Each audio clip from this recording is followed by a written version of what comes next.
Masasarap, magagata ko ng papaya na madibalang at saka ito, ano lang, tandad lang ang sahog at gabi. Paghaluin ko yan. Ako ng papaya at tandad at gabi, yan ha. Yan, nilagay ko lang liputok. Yan, luto na. Sarap.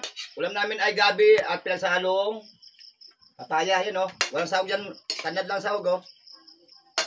Yan. Yan tayo. Yung mga anak ko ay hindi marti yan, kumakain talaga ng at anong gulay, walang sahog. Ayun, nakatunayan yan, no? Diba?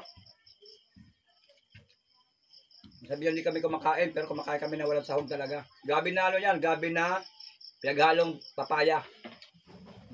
Talagang sahog na, no? Ulam na. Diskarte lang sa buhay para may ulam sa pangaraw-araw. Diba?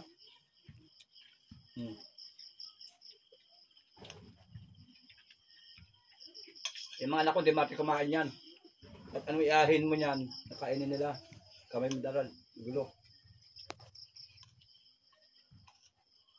Kaya, sinanay ko sila kumain na walang sahog. Kasi basta lang kami pang sahog. Kaya, basta may tanlad ka lang, para may sahog na rin, tapos atin na lang kasi kami nagbibitsin, atin lang. Paham. Hanggang gawin buhay probinsya. Kailangan madiskarte ka. Pasok mo na dad, pasok mo na. Kaya yung mga anak ko, hindi ba pili sa ulam yan. Kung yung mga yahin dyan sa harapan namin na yan, kakainin nila yan. Pala anak babae, kumakain yan.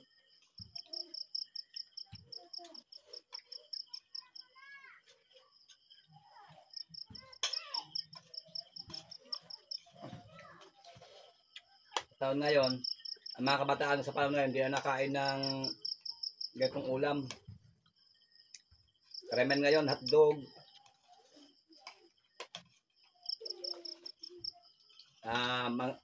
mang inasal, Jollibee, yan. Pero yung mga anak ko, kita naman ninyo, di ba?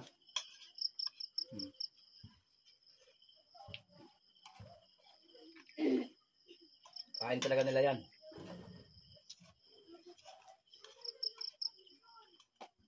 Kasi ito lang ang buhay namin nakinayanan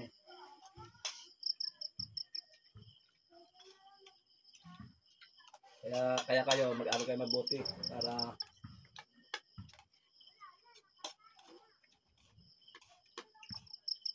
parating ng panahon, hindi nyo na maranasan yung ganito na ayot ang buhay.